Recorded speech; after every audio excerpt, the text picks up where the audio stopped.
Mayambu taramno okjabaga loinana Panthoi Manang na ikokno na kurumjari. Ngasi sumahausago mayamgidamakta yamna nungaiba Phunga Wari amamu puduna lakjari. Wari asibu Thabirakpana Monika wahengbam. Nupa ngasi ni aikhoi anina lai khuramba chatluse haina bado. Thabak to halaklaga amuk tawbiro loisinbiro thengli. Nupi aikhoi anina isa amata phangjarabadi haidana Kuram liba lai say makal disuri. Ano ba iso na thawzan biyari kalabra kaino kangdrada. Napa, atum na pukning hantabi ka no kay daw bagi. Noong manadraga noong madi, ay ko'y aniso iso na soy na thawzan birakini. Asuk tamoy sing na ay na isorbo ning zari basidi. Chahi kaya di hayagli. Ay ko'y ani na yung palak liba matamse. Ay di kaya but hazarak drada nubi.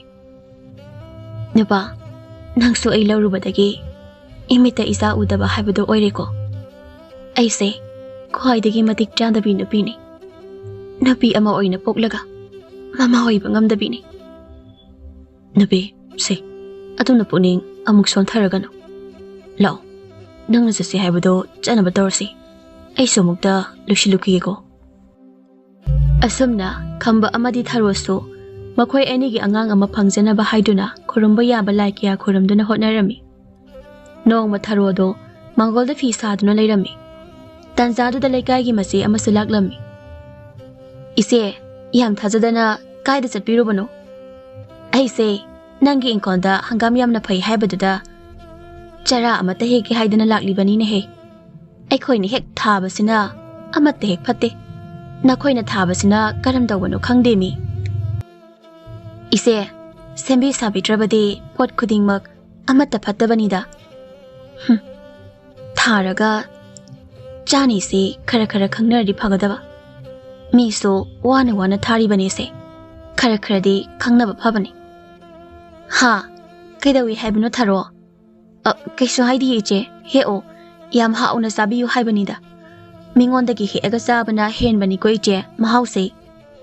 Is, konda asidi. Hoi de, ay de lem na panghoraga loireda. Hoi, aduna rakang de, nangi inkol dagi hilak pamana masing se, on tok na haukre. Ise, ay de peace mataloy singge daw bani. Aduna inkol da ise sang duna dum hekpi uroko, ay am kumtarak pa nungayroy. Saki so thoy nungi inkol na sanglak duna, hangam singdo, tap taba makay hekdok lami. Asuk yam pazabay hinjang sing sibu, kaino ba? Hekadahi, ikut na pang ni hekbagi tansa pangling sida. Us, hawai taraka sina marol ama pariba. Marune na tong heklaw ihaiba. Siso kar hekke. Saki pe na hekla batungda, tarogi managta amuchang laklami. Taro, hangam se, jara ama hekliko. Ise hore numidang dine, hangam ama tonglaga, yongsak singzu ama suraga ne, haaw ni hekta puziluragi. Is, Mayom kusaw siga chara ama kainaga. Ise, chara ama tamak hekbirak pro. Hoy ni, nakoy na wana thazaba sida kaya mo hekluga dawri bano. Chara ama lem na zaba si phawba ikaira bani ni. Ise hoy gi chara amagi mayom sidi imay. Chara aniga heklabadi inkol se kari mata hahoga daba mandebo. Ay na haydi sum warawi no ko iche. Ay gi mayom se Changdi chang malabani. Ado ngai ko ni tharo. Pau ama laini nangbo. Kay pau nui che hekta hayo. Tharo, nakoy bu yung pan ba chahi su phana makoy re. Ado, khamba nakoy ani bu lighting ga khoiram dana. Khara suyeng thokodok tawdra bo haiba. Ha. Tawri bani iche. Maduda ikan kanaba phangdaba sida. Sel ta tingduna tokle. Maduna Tokla sira haidana, aigi na paga ikoy ani hainarabani. Aigi so, inaw nupi ama mayong panba, chahi mga suraba phawba, angang yaudabadagi, yengpa yaba yenglaba matungda, mamangi kunda amaybi yamna haybi ama layi, maduhik lay hayrakpadagi niya, mangonda lay kuramduna, angang na pa ama pokri. Nang sumaduda aroybo ay na, amagtang di yengtokodana. Sakhigi wadu tabada tarodo, Konda pi sarambadagi kumtharak tuna, sakigi manak na pamlay. Aseng baro iche, ꯑꯩꯁꯨ ꯏꯆꯦꯅ ꯍꯥꯏꯔꯤꯕ ꯋꯥꯁꯤꯅ ꯑꯆꯨꯝꯕ ꯑꯣꯏꯔꯕꯗꯤ ꯑꯔꯣꯏꯕ ꯑꯣꯏꯅ ꯑꯃꯨꯛꯇꯪ ꯌꯦꯡꯂꯨꯕꯅ ꯐꯗꯧꯔꯤꯕ ꯖꯥꯠꯂꯥ? ꯑꯩꯈꯣꯏ ꯅꯨꯄꯥꯅ ꯀꯩ ꯑꯃꯨꯛ ꯍꯥꯏꯔꯛꯇꯣꯏꯅꯣ ꯈꯪꯗ꯭ꯔꯦꯗ. ꯑꯁꯨꯛ ꯀꯨꯏꯕꯁꯦ ꯌꯦꯡꯗꯨꯅ ꯂꯥꯛꯂꯕꯅꯤ. ꯑꯔꯣꯏꯕ ꯂꯥꯏꯕꯛ ꯌꯦꯡꯕ ꯑꯣꯏꯅ ꯃꯗꯨꯃꯠꯇꯗꯤ ꯅꯪꯁꯨ ꯌꯦꯡꯍꯧꯔꯣ ꯀꯩꯗꯧꯒꯦ ꯏꯕꯦꯝꯃ. ꯏꯆꯥ ꯍꯥꯏꯕꯁꯤꯗꯒꯤ ꯑꯍꯦꯟꯕ ꯏꯔꯜ ꯂꯩꯇꯕꯅꯤꯀꯣ. ꯄꯪꯒꯅꯨꯅꯦ ꯅꯪꯕꯣ. ꯃꯈꯣꯏꯗꯤ ꯅꯨꯄꯥꯅꯤꯗꯣ.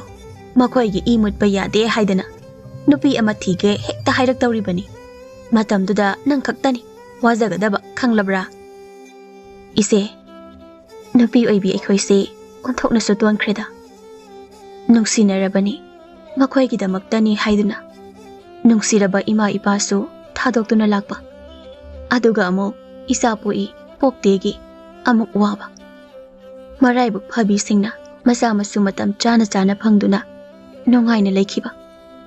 ꯑꯗꯨꯒ ꯑꯩꯈꯣꯏꯒꯨꯝꯕ ꯈꯔꯅ ꯋꯥꯅ ꯍꯤꯡꯕ. ꯑꯗꯨꯅꯤꯅꯦ ꯏꯕꯦꯝꯃ.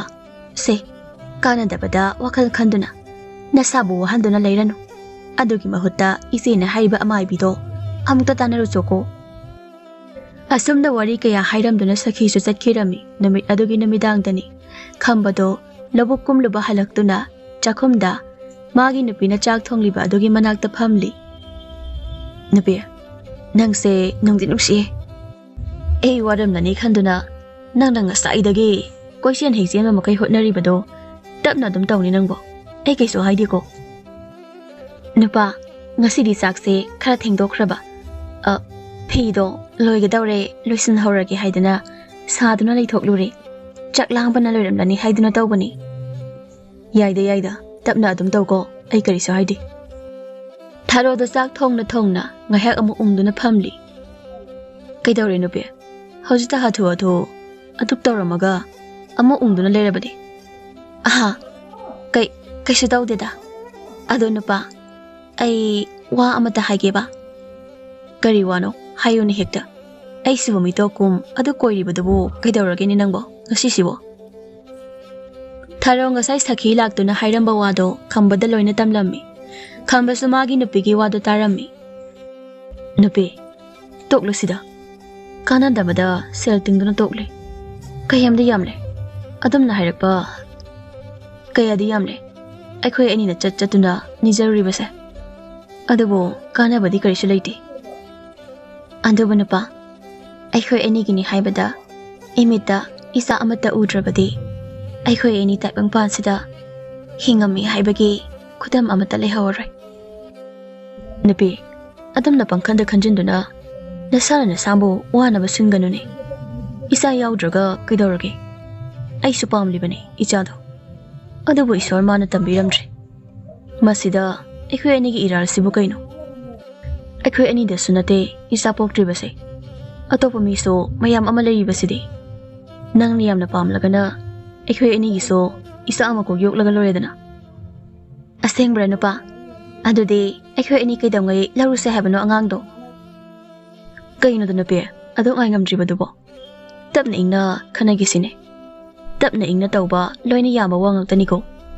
ꯑꯗꯨꯒ ꯑꯃꯅ ꯑꯩꯈꯣꯏꯅ ꯉꯁꯤ ꯄꯥꯝꯃꯦ ꯍꯌꯦꯡ ꯄꯥꯝꯃꯦ ꯍꯥꯏꯗꯨꯅ ꯍꯦꯛꯇ ꯂꯩꯒꯗꯕꯁꯨ ꯅꯠꯇꯦ. ꯍꯥꯏꯅꯕ ꯉꯥꯡꯅꯕ ꯑꯃꯁꯨ ꯆꯪꯒꯗꯧꯔꯤꯕꯅꯤꯅꯦ. ꯍꯣꯏ, ꯑꯗꯨ ꯅꯨꯄꯥ, ꯑꯩꯗꯤ ꯌꯥꯔꯦ. ꯅꯨꯄꯤ ꯑꯣꯏꯒꯦꯔꯥ ꯅꯨꯄꯥ ꯑꯣꯏꯒꯦꯔꯥ ꯏꯌꯥꯗ ꯌꯥꯔꯦ.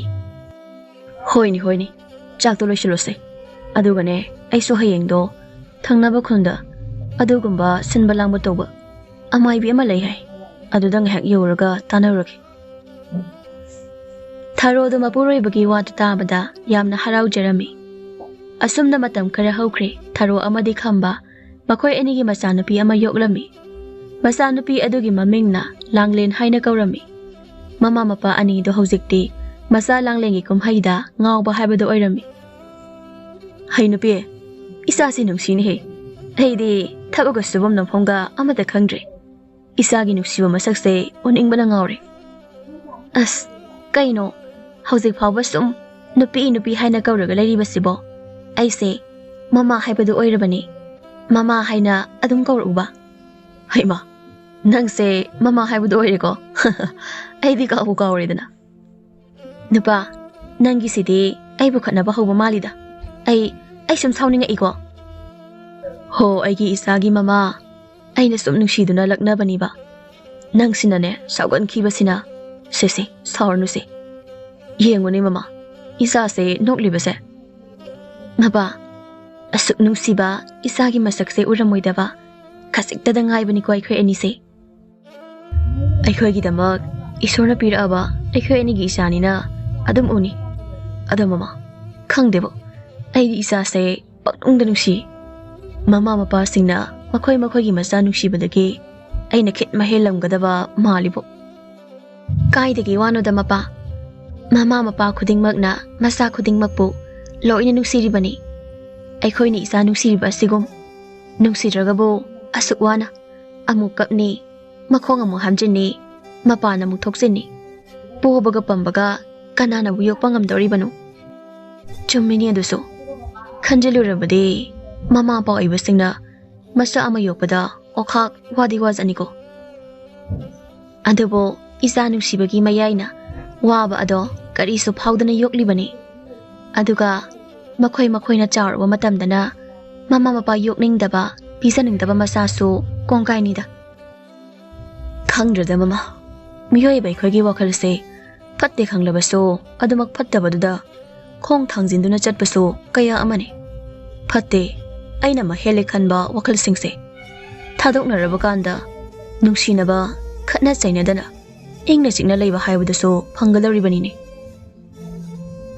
ꯃꯇꯩ ꯃꯅꯥꯎ ꯑꯅꯤꯗꯣ ꯑꯁꯨꯝꯅ ꯋꯥꯔꯤ ꯀꯌꯥ ꯁꯥꯔꯝꯃꯤ ꯃꯇꯝ ꯈꯔꯁꯨ ꯑꯃꯨꯛ ꯍꯧꯈꯤꯔꯝꯃꯤ ꯍꯧꯖꯤꯛꯇꯤ ꯂꯥꯡꯂꯦꯟꯁꯨ ꯆꯍꯤ 18 ꯁꯨꯔꯛꯂꯝꯃꯤ ꯂꯥꯡꯂꯦꯟ ꯃꯉꯥꯎ ꯌꯥꯝꯅ ꯊꯤꯕꯤ ꯅꯨꯄꯤ ꯃꯆꯥ ꯑꯃꯁꯨ ꯑꯣꯏꯔꯝꯃꯤ ꯏꯃꯥ ꯑꯩ ꯆꯥꯛ ꯌꯥꯝꯅ ꯂꯥꯝꯂꯦꯕꯣ ꯂꯥꯝꯗ꯭ꯔꯕꯗꯤ ꯀꯩꯅꯣ ꯆꯥꯛꯇꯤ ꯃꯄꯨꯡ ꯐꯥꯅ ꯆꯥꯎ ꯍꯥꯏꯕꯗꯤ ꯌꯥꯗꯤ ꯌꯥꯗꯅ ꯁꯥꯟꯅꯕꯒꯤ ꯋꯥꯈꯜꯗ ꯅꯁꯥꯗꯣ ꯉꯥꯎꯈꯠꯂꯕꯅꯤ ꯅꯪ ꯑꯃ ꯏꯃꯥ ꯅꯈꯣꯏꯗꯤ ꯉꯍꯥꯜꯋꯥꯏ ꯑꯉꯥꯡ ꯑꯣꯏꯔꯤꯉꯩꯗꯒ ꯑꯃꯠꯇ ꯁꯥꯟꯅꯔꯛꯇ꯭ꯔꯣ ꯁꯥꯟꯅꯔꯛꯑꯝꯗꯣꯏꯒ ꯃꯥꯟꯗꯦꯗ ꯑꯩꯅ ꯉꯥꯛꯇꯪ ꯁꯥꯟꯅꯕꯗ ꯄꯛꯉꯥꯡꯗ ꯉꯥꯡꯉꯦꯕ ꯁꯥꯟꯅꯖꯗꯦ ꯅꯪꯗꯧꯅ ꯌꯨꯝꯒꯤ ꯃꯈꯥꯗꯅꯦ ꯉꯥꯏꯍꯥꯛꯇ ꯍꯦꯛ ꯂꯩꯅꯤ ꯈꯪꯗꯈꯩ ꯁꯥꯟꯅꯕꯗꯣ ꯑꯩꯈꯣꯏꯗꯤ ꯇꯧꯖꯗꯦꯀꯣ ꯆꯥꯛ ꯂꯥꯝꯃꯦ ꯍꯥꯏꯗꯣ ꯏꯃꯥꯅ ꯆꯥꯛ ꯈꯛꯂꯝꯕꯅꯤ ꯆꯠꯂꯣ ꯆꯥꯊꯣꯛꯂꯨꯔꯣ ꯏꯃꯥ ꯉꯁꯥꯏ ꯑꯌꯨꯛꯀꯤ ꯍꯦꯟꯖꯥꯡꯗꯣ ꯍꯥꯎꯇꯦ ꯑꯗꯨꯅ ꯑꯩ ꯆꯥꯅꯤꯡꯗꯦ ꯍꯣꯔꯦꯟ ꯅꯨꯃꯤꯗꯥꯡꯗꯤ ꯍꯦꯟꯖꯥꯡ ꯑꯍꯥꯎꯕ ꯑꯃ ꯊꯣꯡꯕꯤꯌꯨ ꯑꯗꯨ ꯑꯣꯏꯅ ꯑꯗꯨꯝ ꯆꯥꯔꯒꯦ ꯏꯃꯥ ꯂꯥꯝꯃꯦ ꯍꯥꯏꯗꯣ ꯈꯔ ꯍꯥꯟꯅ ꯆꯥꯁꯤꯜꯂꯨꯅꯦ ꯅꯪꯕꯣ ꯅꯨꯃꯤꯗꯥꯡ ꯐꯥꯎꯕ ꯉꯥꯏꯕꯗꯣ ꯋꯥꯅꯤ ꯍꯥꯏꯕ ꯑꯁ ꯌꯥꯔꯦ ꯏꯃꯥ ꯑꯩ ꯉꯥꯏꯍꯥꯛꯇ ꯁꯥꯟꯅꯔꯨꯈꯤꯒꯦ ꯁꯥꯟꯅꯅꯤꯡꯕꯒꯤ ꯋꯥꯈꯜꯁꯤꯗꯅꯦꯕ ꯃꯥꯅ ꯉꯥꯎꯔꯤꯕꯁꯦ ꯅꯤꯡꯊꯤꯅ ꯆꯥꯅꯤ ꯊꯛꯀꯅꯤ ꯐꯥꯎꯕ ꯈꯪꯗꯕ ꯃꯈꯩ ꯍꯦꯛ ꯆꯠꯂꯤꯁꯤꯕꯣ ꯁꯣꯝꯗ ꯂꯥꯡꯂꯦꯟꯒꯤ ꯃꯃꯥꯟꯅꯕꯤꯁꯤꯡꯁꯨ ꯂꯥꯡꯂꯦꯟ ꯂꯥꯛꯄ ꯉꯥꯏꯔꯝꯃꯤ ꯊꯣꯏꯕꯤꯅ ꯂꯥꯡꯂꯦꯟ ꯀꯩꯒꯤꯅꯣꯕ ꯑꯁꯨꯛ ꯊꯦꯡꯅ ꯊꯣꯛꯂꯛꯏꯕꯁꯤꯕꯣ ꯑꯩꯈꯣꯏꯗꯤ ꯉꯁꯥꯏꯗꯒꯤ ꯅꯪ ꯉꯥꯏꯕꯗ ꯋꯥꯔꯦ ꯃꯃꯥꯟꯅꯕꯤ ꯑꯃꯅ ꯑꯗꯨꯗꯤ ꯂꯥꯡꯂꯦꯟꯁꯨ ꯊꯣꯛꯂꯛꯑꯕꯅꯤꯅ ꯁꯥꯟꯅꯕ ꯍꯧꯅꯕ ꯇꯧꯔꯁꯤꯔꯥ ꯁꯥꯟꯅꯕꯒ ꯉꯥꯏꯈꯣ ꯏꯇꯥ ꯃꯌꯥꯝ ꯊꯣꯏꯕꯤ ꯅꯣꯏꯒꯤ ꯌꯨꯝ ꯊꯪꯅꯕꯒꯤꯗ ꯍꯩꯅꯧ ꯑꯃꯨꯟꯕꯅ ꯌꯣꯝꯕ ꯃꯈꯩ ꯄꯥꯜꯍꯧꯏ ꯑꯗꯨ ꯍꯥꯟꯅ ꯑꯝꯇ ꯍꯨꯔꯥꯜꯂꯒ ꯆꯥꯔꯨꯁꯦꯕ ꯑꯦ ꯌꯥꯏꯅ ꯑꯗꯨꯗꯤ ꯆꯥꯔꯨꯁꯦ ꯆꯥꯛ ꯂꯥꯝꯕꯅ ꯁꯤꯗꯧꯔꯕꯅꯦꯕ ꯑꯩ ꯌꯥꯅꯤ ꯅꯪꯗꯤ ꯆꯥꯕ ꯍꯥꯏꯔꯗꯤ ꯑꯗꯨꯝ ꯌꯥꯅꯤꯕ ꯍꯣꯔꯦꯟ ꯍꯨꯔꯥꯟꯃꯤꯟꯅꯔꯀꯥꯟꯗ ꯑꯃꯠꯇ ꯍꯦꯛꯂꯛꯑꯣ ꯍꯥꯏꯔꯗꯤ ꯍꯩꯇꯤꯌꯦ ꯃꯤ ꯎꯅꯤꯌꯦꯅ ꯑꯗꯨꯝ ꯇꯧꯔꯒ ꯂꯩꯅꯤ ꯏꯁ ꯑꯗꯨꯗꯤ ꯍꯥꯏꯅꯨꯗ ꯅꯍꯥꯟꯁꯨ ꯅꯠꯇ꯭ꯔꯣ ꯑꯩꯅ ꯑꯩꯈꯣꯏ ꯏꯪꯈꯣꯜꯗꯒꯤ ꯍꯩꯈꯥ ꯃꯌꯥꯝ ꯍꯨꯔꯥꯜꯂꯒ ꯄꯨꯔꯛꯇꯅ ꯆꯥꯔꯤꯗꯣ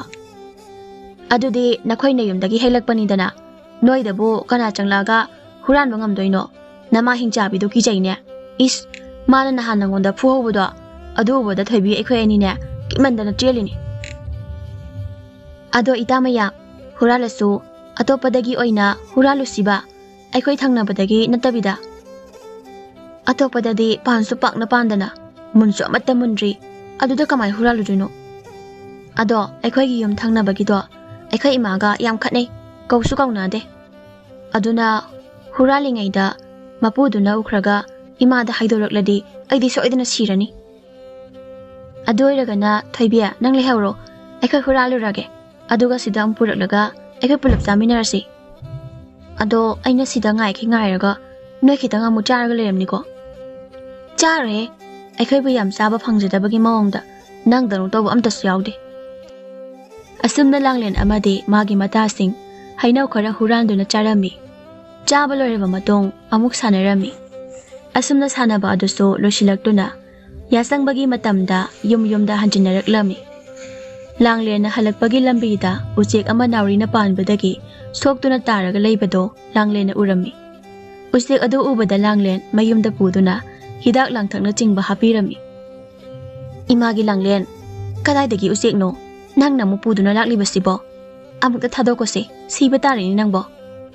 Ima, naurina panma male, makoksida ithoe. Aina hidang hapirini, kaisha shiroi. Ado ima, sigi Uchek se aikhoy yoklasiba. Isa thoibi, Uchek pu kanana yumda yoknabage. Nangbu thadokraba, maramokpani sandi. Imana numidang henjang ahawba thongbidoini. Nang paabadasu, isagi ahawba henjang thongsi haidana haikrabani. Taligaisu, ima, yokani. Aidi yokani haishini. Aidi sigi Uchek se yam nungsi yokani haishini. Uchek su makhoigi mama mapa. Masil manaw lairibani nebema.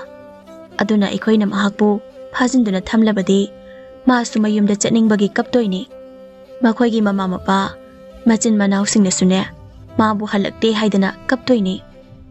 Yaro aidi yokani haishini. Mama mapa ani sangduna Uchek to thadokina bahaina phana themlabasu Langlen do yaba kauba leiramde. Uchek to aduma konduna leirami. Ahingi matamni Langlen su tumthakirami.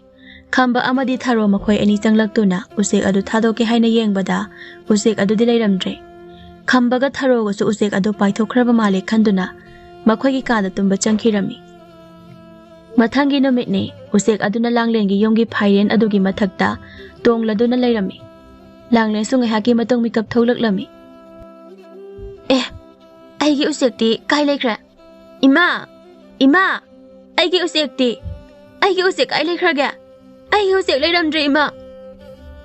Tanja adu da yomgi phairen da tongduna leiramba Uchek to Langlen gi manak tamna pai tharaklami.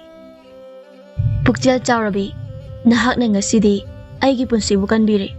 Nahak ki tawbimal, aina punsi ki kaugjaroi. Langlen di adam na Uchek na Mirol ngang badu tabada ngakpa na loirami. Ngakka na pukjal chawrabi, ay ase, layoy rabu Uchek amakhak ni. Aduna ay chatlagi. Nangi niningba bor amani hauro. Ay di kahit sa pamde, nang pame.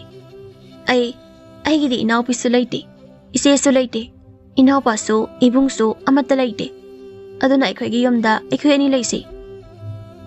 Pukjal chawrabi, ay di taibang mirakta, kuina, nakhoy gapunda na laythokpa yaroy. Adubo, nang napamlabadi, nang nanaytom layba matam khudingda, Uchek ay bukoro, ikhoy ani, ita saduna, awa nungay wari kaya sanasi. Asam na hairam dana Uchek adu pai kirami, Langlen do phamong dagi kumtharakduna, mapanda tholaklami. Ima, baba, kai lege. Ima, ho baba, kai de lege habane.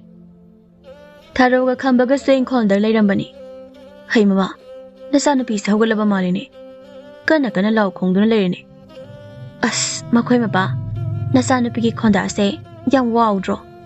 Tanbu taleda. Uchek pai kibagi man tawrakadaba sakri mayam se, chahi ama tawrabasu lori dawribani. Mama, atay khangde he, nasanupi asigi sakri simadine, pura nang lawi ko. Ahina di mapalawi khalingay sida. Makhoi anina wari sariba tanja duda Langlen du changlaklami. Ahima, isa thoibi nang butumba hawgatlabro. Ima, baba, wari ama tambiyura. Tharo amadi khamba machanupi na chakri karisu tawdabida harau na hairakpa wadu tabada kharadi nena tarami. Kari wanu ne isana tamgi hairibadubo. Adubura baba, ngarangi Uchek to wa ngangibo. Ainaga haujikta wari sanare. Aiga tinasesu haikre aina. Masigi angangse Uchek togi wakhanda ngawbada.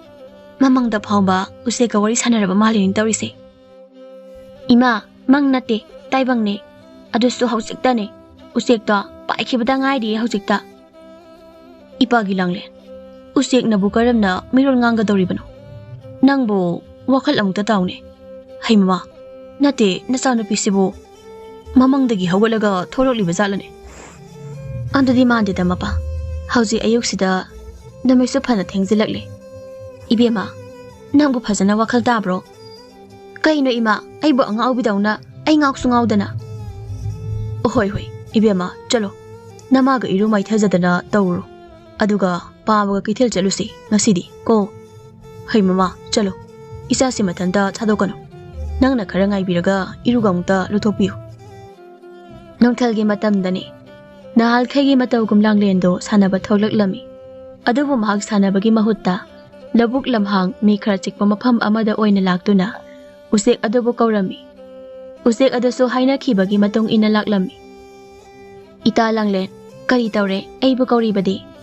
Ita, ai itaga wari saninge adugi itabu kauribani. Ita, taibang mi oina pokpa phangliba nakhoise kayada laibak pharibano. Onthoknasu nungaijaramganida nakhoigi mapokse. Ita, aidi taibang mi oiningde Uchek oininge chatningba mafam khuding koipai paiduna chatpana hena nungaigani. Nungaigadaba mahanbagi wanida kariso nungaiba nate. Aduga nakhoi taibang miyoibasingse mabuk phattabasu masing yami. Makhoina makhoigi machinjakidamak sa Uchek kayabu minungsi haibado masit amatta phawba yaudana hatokpi. Aidi Uchek yam nungsi aduga ne Uchek mayam maraktagi ita nangna mu hene hele. Asumna Langlen amadi Uchek makhoi anido wari kaya sarami. Aduga yasanglakpagi matam yaurakpaga mayumda hanjilaklami. Numidangni tharodo sakhomda chak kanna thongli. Khambaga masanipai Langlen gana mamana chak thongliba adugi manakta famli. Ima, ay yamna tumningle ay tumurage ba? Yaroi ngasa iyuksu chakse ningthina sade. Chara helaga tumkhiba yaroi ko. Chak asabase kharada oirabasu chako. Ngangdana leiranu ni mama nangbo. Isa tumningle haribasi chaktu sasat losinaba tawne. Haura ani makhoi mapa masagi haunabi. Asukana hotnaribasida ngaiba ngamdabadawna amungkit igri taklakaniba. Taktanaba haidana aina ngasani yasangbaga chak hana thongo haidro nangonda. Isa se ngana tumi haina. Ho si taw haidana thawdabadabu laibagi wani mapa. Thabak oina nanaina pangthokjabadadi hekta yadi khangbirabo. Mama nangse aina sum yengi yauna yengmani. Isa sima leibadagidi nachindi haifet kankhatlabani. Ima, baba, ay tumurageba yam tumninge khangba ngamdreba. Hai, ngai khoi, ngihakta ngaiba ngamdrabo. Asukana hotnarisimaktada. Mama, isada dumna chaiganune. Aigi isa thoibidi sanani ne. Khara su saiba tabani mapa. Angangbu kaino, kinaba khara sai ngangdana tawdawni. Adudi nate, masa asida wa amata haiba yade. Baba, nahan sa paba leitrikanda imana ay pui. Kaya hada ngamliba angangno yengune. Kadayda pui ha, ay nanawanda kayda pugeba. Pui, baba, ay ko imase yang patte ko. Kaya hada masinsi thiriba angangno base. Namit taraba phawba, yumda sanglasi yade haidana. Nahal amukak manalay badubo. Pui kay naga hekta hayeba. Baba, nalay basu fuba kawi ko. Kawi. Isa na haiba loy na chumi. Hay mama, nang matung manaw, ay niyumda leitringayda. Isa da mana hek layraba, hek puraba. Ay na munang pugadaba ni khangko. Asam na matam khara hawkre. Langlen hawjikte, mama nabi singpun mapamda, miyam na layba marakta, pak na layninga amde. Magi mata Ucheki wakanda ngawrami. Ita Uchek, ay lae, nang sila o ita. Ita, hoy ma, khangye hingsabi sidi. Ita, nang nanungtige ay bukauri base kaygino. Ita, ay di itaga adum layminaninge. Itaga wari saba sanamina basingse yam nanungay. Ado ita, akoy anise chakmana ba makhangi jiba amang oiram labade amuk kahena nungay ganiko. Adum na tawrabade ayuk nungthal namidang adum supun na puna layminaram gani. Ita, umangda satuna uhay hiklaga charo sira akoy ani. Aya, yaya ita, adudi chaluse. Si hainado na Uchek amadi Langlen makoy ani umangtam na laklami. Umang manungda palam liba uhay mayam do ubada Langlen di haraw ba na loykirami. Uchek aduna uhay singado hek to na makada thadara ami. Ita, ya ka too, ay hayjampet amon base thadarake. Hay ita. Langlen do maya law na kathok to na Uchek na hayjampet thadarak pangayri. Kusin sidi ita, kaino, amon ba thadarakani haraga asangban thadar isibo sinbana loire ita aini ita se kaidawa yenge haidana tawbane se amunba si haidana amunba do oina amuk thadara ami somda langlengi yumdani mama angang du koksin biro aina ngarang do mabu ngasidi kaithel da puge haina haikibani puru ranu da mapa makhoi mapa khakta adum chatpiro kawba chalubada mana tawrakadawa isaudo ai talleba ado amuktadi manakta chatuna chatning libra chatning dabra habado hongdo uchoni mahakna chatning duna leremnabadi pude haina aduna hena isaudo dawbada amuk hana chatnani ne pelabani aidi nakhoina bana sa ani gi maraksida thaba amatang hakta nena tana sufam khangdabani Tharodo hawgatana masana pi hoina hehek sanafam lampak tu tamna laklami kaino ne hoi langlen bo yabu udina lotli bazala natragana kadai amu yaukhra bazano thoibi ai khoi langlen di karom da laikhrage masna khoi ga sanani haidana thoki badai ne idomcha langlen di laktiye kuire chayol ahomuk phare madi sanaba songthok tholaktaba ai khoina tholo hairiso idom chana yade hain hekta hairame ha kaino ne haisibo madi nungti gi sanaba dum thoina nakhoi maga sutheng thengna drabo ngasigi thengna di idom cha Tharodo angang singi wadu tabada pakhatna mayum tamna amuk chelaktuna mapurebada tamlami kapkunu ne napi nangbo amukta ne na tana khana khise kadoroge sida pukari ne na tabano laina tina cheng khabra haibasu khangdi sa kaina cha khabra haibasu khangdi isado theiba yaba hangba yaba mafam singda su hanglure khangi ko ba irakti sida pukaramna tap thadoino ha khangdre ne tawrisi madugi angangduna kadai tana no ba mana chali basibo ipagi bema nangbu yumda halone namana nangbu ngai bada wari ne Mapa, aige sapiyo. Aide isamag bayari. Aige sapiyo. Imagi bema. Nang buhima tado amagakay da chalino. Mama, nang bumatam singali. Yasang lagpada halagpasu ka na nakangmano. Mama nabigi da chalambaso. Ang tatapthaw ba nangbo?